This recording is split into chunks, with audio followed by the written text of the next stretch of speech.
Okay, next in the Hilchos Pesach they're going to learn is the dinim of what's called Mechirat Chametz, selling chametz. That's interesting. The concept of Mechirat Chametz is not really mentioned in the Gemara too much. It's mentioned in passing in the Gemara. Because in the time of the Gemara it wasn't really relevant. What did people have? Whatever they had, they finished up. But afterwards, based on Braisa and the Gemara also, there's a concept called Mechirat Chametz. What does Mechirat Chametz mean? It's actually a legal transaction that you sell the chametz to the guy. Now, when the Torah says you're not allowed to own chametz on Pesach, the Torah says lo yirah locha chametz, v'lo yirah yimatzi locha. You're not allowed to see chametz that belongs to you, and you're not allowed to own chametz that belongs to you. So therefore, if you don't own the chametz, you sell to the guy. So then the guy owns the chametz, you don't own the chametz. So it's actually a legal transaction. It has to be done in a proper way. Now, when you come to the rabbi to sell your chametz, in 99.9% of the times, you don't sell the chametz to the rabbi. What you're actually doing is you're appointing the rabbi, your power of attorney, to sell the chametz for you at a Pesach. Therefore, many people make a mistake. They say, how can I go to the rabbi to sell chametz? I still have so much chametz in my house. I'm still cleaning. I'm still doing everything. It's foolishness. Because what happens from that is you end up forgetting out of Pesach to go sell your chametz. All you do is, whenever it is, you come to the Rav and you say, basically, either signing your name on the document. Some people do a kinyan. According to many opinions, you can even do it verbally. A Gilui Das is enough, just telling you want to sell the chametz. It's interesting, it's brought down, the Rabbi Yehuda used to write down everybody in the city on the start of the chametz. Why? He said, Zachan la'adam shlei b'fanav. There's a din, you could do something good for somebody without him even knowing about it. Selling chametz is good, because it's not good for a Jew to own chametz on Pesach. So therefore, he actually, that's what Rabbi Yehuda writes, that he did. He actually brought down everybody in the city of Prague, and he sold everybody's chametz. They didn't give him the power of attorney, but he did it because it's a good thing for them to do, and therefore he did it. So you're actually doing, whenever you go to the rabbi to sell your chametz, you're appointing him that when he sells the chametz, and at a Pesach, he's selling your chametz for you. Okay? Now, obviously, because, like we learned earlier, the Rishonim write that chametz you're accustomed to a whole year, and that's why the Chacham said that we're going to learn the dinim of bedikas chametz. You don't have bedikas treif, you have bedikas chametz. So it says, why? Because a person's accustomed to chametz a whole year. So therefore, Pesach, you see chametz, you might forget, you might eat it, you might do something with it. Treif, you don't do a whole year. So therefore, even though you're selling chametz to the guy, you have to make sure all the chametz are put away and locked up. Because when we get there, we'll discuss how the guy actually acquires the chametz. The guy never sees it, he never goes into the house to look at it. How does the guy legally, according to halacha, acquire all the chametz that you're selling? It could be thousands and thousands of people that you're selling chametz for, and millions of dollars. So there's actually legal transactions, kinyanim, that actually legally sell the chametz to the guy.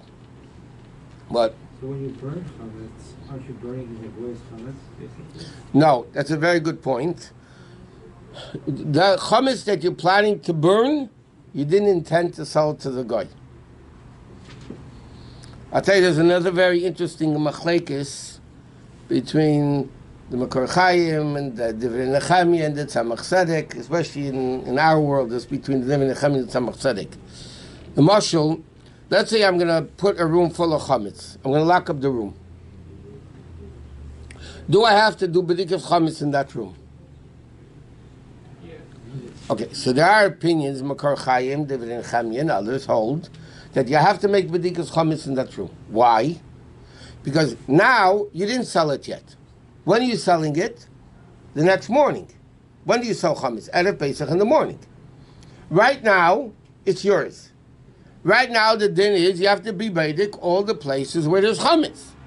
Right? If you have to be beidik all the places where there's chametz, So then it's still yours. Why don't you have to be B'dikas Chametz there? And many opinions Taka hold you have to.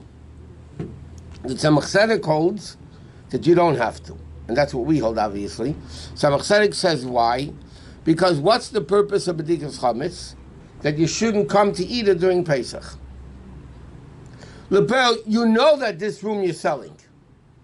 You know that you're selling this room. So this room is automatically, when you know you're selling the chametz, when you're doing b'dikas chametz, this room already you know is not going to be yours during Pesach. So therefore, Tzemach Tzedek says you don't have to be b'dikas chametz there. And the same thing, the chametz that you're burning, the 10 pieces of bread that you find during b'dikas chametz, the fact that you're putting it away, right, and you're going to be burning it the next day, so then it's not the goy's chametz, it's your chametz, because that's not included in the sale. There are poskim, even though not everybody agrees with it, that holds, by the way, you should sell the chametz before you burn the chametz. There are opinions like that. But Lebel, Allah could go either way. You could burn the chametz before the mechira, after the mechira, it really doesn't matter. What? Let's say you have a housekeeper and you want to give some of your chametz to the housekeeper. Like you don't have room to put it away for whatever reason. It's just... As we'll learn, I don't know if we'll get there today. As we'll learn, the various acquisitions, when if you tell your housekeeper, okay, you see this chametz over here in the corner, take it. Okay? The question is, in order for that chametz to become hers, the guys, they have to acquire it legally. If they just say, okay, I'll take it in a few days. They didn't acquire it. Telling somebody I'm giving you something doesn't make them get it. Right? It's still yours. And then you're going to end up having chametz enough. A lot of people, you meet them and say, no, I sell my to next door neighbor. I sell my chametz to my next door neighbor. The problem with that is, if you don't do it right, then the guy never acquired the chametz. It's all yours. And then not only are you transgressing, but like we know the halacha is, chametz of a Jew that was over Pesach by possession of a Jew, you can't benefit from it after Pesach. So people have to be very careful, and therefore it says in halacha, the rabbi that sells chametz has to know what he's doing. And therefore a lot of rabbis don't sell chametz, they give it to a rabbi who sells for a lot of people's chametz, because if you don't know how to do it, you're going to mess it up. Rabbi, you're selling the chametz, and the employee working for you, Erev Yom Tov, Erev Pesach, he takes some of them, you get some of this in the refrigerator or something, the chametz. Is the contradict the contract? It's not a contradicting the contract, because again, that chametz he never intended to sell. The problem is, when does the guy acquire it? If he acquires it after the Zaman, if he acquires it after the time that you're now to benefit from chametz, then... How? What time is it? So we have what does it say the time? What does it say in the... Got the time, 11:41 I think here. 11:46 something. Cannot take it, No. No. We don't have to have it in the house. Once chametz... Okay, let me tell you another din. There's a din in Shulchan Aruch. There's something which is asur b'hana, that forbidden to benefit from. Eina shaloi klal. It's not his. In fact, the Gemara says, Rabbi Elazar says in Pesachim, Shnei dvarim shel adam eina b'shulsa shel adam. There's two things that don't belong to you. The Torah makes it yours, just that you should be transgressing. What are they? Bar b'shulsa rabim and chametz on Pesach. If somebody digs a hole, a pit in the street, yeah, and somebody falls into it, or animals fall into it, you're chayiv, right? You have to pay. But it's not my pit. It's in public street. It's not my pit. Why am I chayiv? So the Belazar says, your taka is not yours, but the chum make it yours just that you should be chayiv. Or chametz on Pesach. No chayre, if chametz is forbidden to benefit, something which is forbidden to benefit from halachically is ownerless. So if chametz on Pesach is forbidden to benefit from, why do I get a sin owning chametz? If it's ownerless, it's not mine.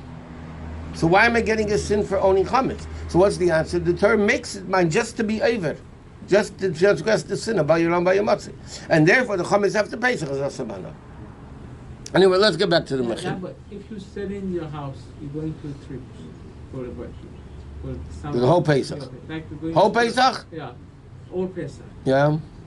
You selling the chametz you selling after Erev Shabbat this time of the California, but the place you going, the Pesach started so early. What is the contradictory? What should do? Okay, we're going to get there when we're talking about Mechirat Chametz again. The bigger problem is when you have different time zones. Yeah, time zone, that's it. Let's say somebody's going from, as we know, some of our prominent people that we want to get rid of for Pesach. Get rid of the chametz for Pesach. Anyway, the din is they're going to be in Eretz Yisrael for Pesach. Now, if we sell their chametz in LA, Yeah. so what's the problem? When we sell chametz here, let's say we sell chametz 10:30. So you're later, but whatever you sell chametz, let's say 10:30.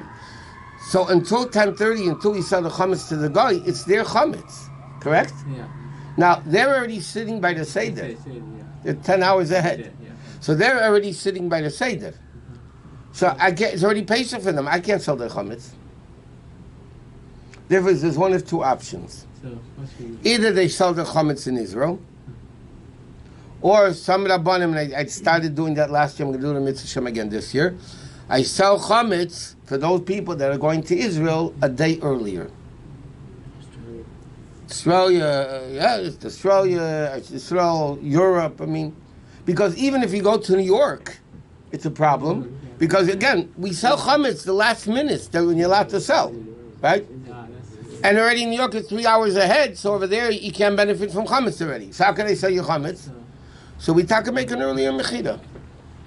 Make one mechira on time, and then we make an earlier mechira a day earlier for those people going to Australia, those people going to Eretz Yisrael. So we have a whole mechira with the guy a day earlier. The guy comes again a day earlier. We go through the whole process of the mechira, and then the next day we do the proper mechira for everybody. What?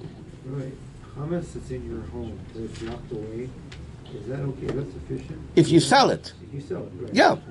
You don't have to get it out of your house. No, the room that the chametz is on is rented to the guy.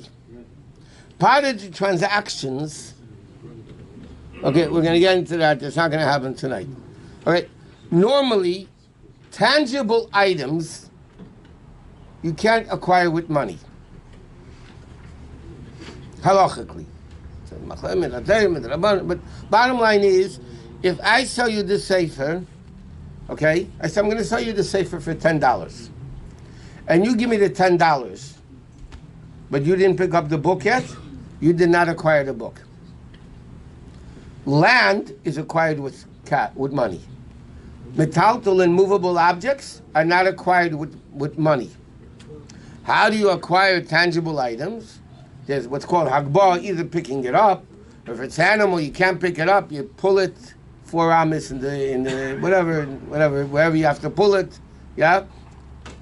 That's what makes it acquired, correct? Yeah. Now, the guy comes to sell you want to sell the chametz to the guy.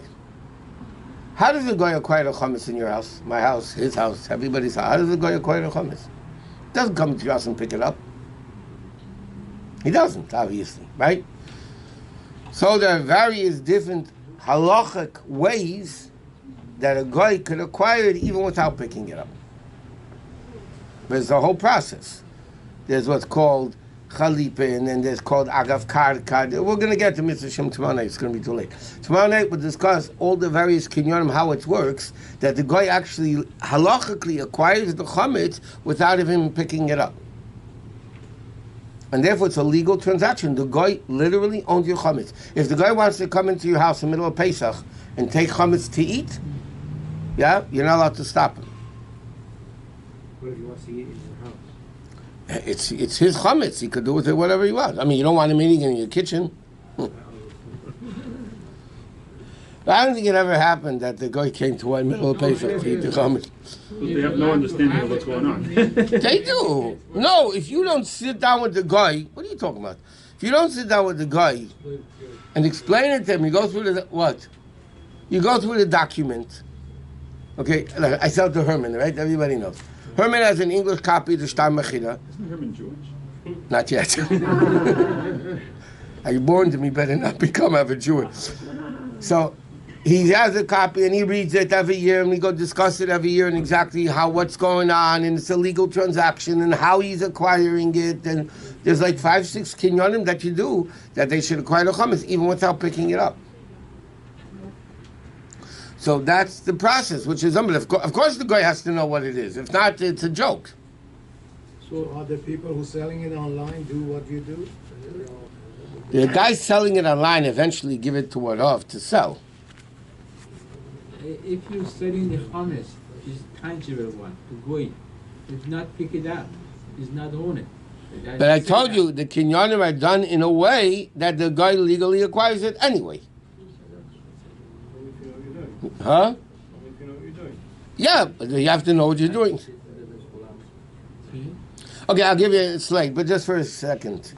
There's a din, it's called agav karka, which means if I sell you land and there's tangible items on the land, through acquiring the land, you acquire the objects even though you didn't pick them up. It's called kinyan agav karka. By acquiring the land, you automatically acquire the tangible items that are on top of it, even though you didn't pick it up. So one of the kinyonim in the Shtar Mechira is you rent, doesn't matter buying or renting, you rent to the guy all the spaces that the chametz is on. And by renting it and acquiring the land, then he acquires all the objects, amongst many other kinyonim. Okay,